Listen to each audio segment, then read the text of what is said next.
ఇప్పుడు మరి చిన్న పిల్లలకి ఒకవేళ అనారోగ్యం చేసిందనుకోండి, ఫర్ ఎగ్జాంపుల్ మొన్న మాకు తెలిసిన ఒకళ్ళు పాపం చిన్న పిల్లవాడు 1 ఇయర్ కూడా లేదు, తలుపులో పడి వేలంతా చిట్లిపోయి మొత్తం వేలేపోయింది. ఇప్పుడు అతను అంత చిన్న పిల్లవాడికి ఎట్లా స్వస్థత? అంటే వాడికి తెలియదు కదా, వాడు ఆలోచించలేడు, అనాలసిస్ చేయలేరు, దాన్ని హీల్ చేసుకోలేరు. అంటే అట్లాంటి కొన్ని కొన్ని చిన్న చిన్న పిల్లలకు, కొంతమందికి చిన్న పిల్లలకు హార్ట్ ప్రాబ్లమ్స్ వస్తూ ఉంటాయి.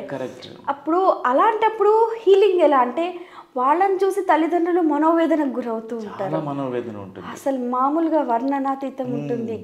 సో ఆ సిచ్యువేషన్స్కి కారణం ఏంటంటారు? ఇప్పుడు ఫర్ ఎగ్జాంపుల్ మీరు చెప్పినటువంటి ఆ బాబుకి తలుపులో ఇరుక్కుని వేలే కట్ అయిపోయింది, చాలా నుజ్జు అయిపోయింది, చాలా బాధపడుతున్నాడు అని.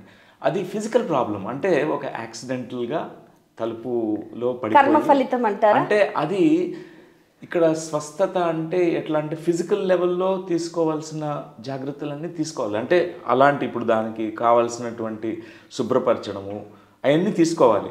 కానీ ఆ బిడ్డకి ఆ తల్లి ఆ తండ్రినే గొప్ప వైద్యులుగా అవ్వగలరు అనమాట. అంటే స్వస్థత చేకూర్చేది. ఎందుకంటే పిల్లవాడు మెడిటేషన్ చేయలేడు ఆ 1 ఇయర్లో. ఇప్పుడు నొప్పి ఉంది, ఏడుస్తూ ఉంటాడు, నువ్వు మెడిటేషన్ చేయమంటే ఎలా చేస్తాడు? అలా కాకుండా ఆ తల్లిదండ్రులు మాట్లాడుతూ ఆ తల్లిదండ్రులు చక్కగా ఉపశమనం కూడా చేయించగలరు అనమాట.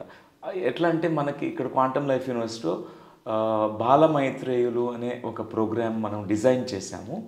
దానిలో చిన్నపిల్లలకి అందరికీ కూడా కొన్ని నేర్పిస్తూ ఉంటాం, టూల్స్ నేర్పిస్తాం. అంటే చిన్నపిల్లల్ని వాళ్ళ ఎనర్జీ బాల్స్ని తయారు చేసుకోవడం, అంటే మన శక్తి ముద్దల్ని, ఆ శక్తిని వాళ్ళ శరీర భాగాల్లోకి పంపించుకోవడం. అంటే మనం అంతా శక్తులు, చాలా శక్తి ఉంది, కానీ పామ్స్ని రబ్ చేసుకుంటూ తర్వాత ఈ 2 చేతుల మధ్యన ఒక చక్కని ఒక ఎనర్జెటిక్ బాల్ని, అంటే శక్తి బాల్ని ఒకటి క్రియేట్ చేసి దాన్ని ఇప్పుడు ఎక్కడ నొప్పి ఉందో ఆ శరీర భాగానికి వాళ్ళు అందిస్తారనమాట. వాళ్ళ చేతులు అక్కడ పెట్టి అదొక పద్ధతి ఉంది. అంటే ప్రతి ఒక్కళ్ళు కూడా అది చేసుకోవచ్చు.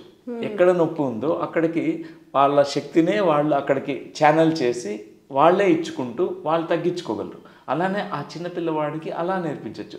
నీ శక్తిని ఈ వేలుతో చూడు, ఇట్లా పెడితే తగ్గిపోతుంది, నీ చేతి కొనవేళ్ళలో చాలా శక్తి ఉంటుంది, ఒకసారి నువ్వు బాగా ఊపిరి తీసుకుని అక్కడికి నీ శక్తిని అక్కడ పంపిస్తున్నావు అని లోపల అనుకోవాలి, సంకల్పించాలి అని అనుకో అని చెప్పి ఆ నొప్పి తగ్గిపోతుందని చెప్పి వాళ్ళు ఆ భరోసా ఇచ్చి చేస్తే ఆ పిల్లవాడు చాలా ఈజీగా తగ్గించుకోగలడు.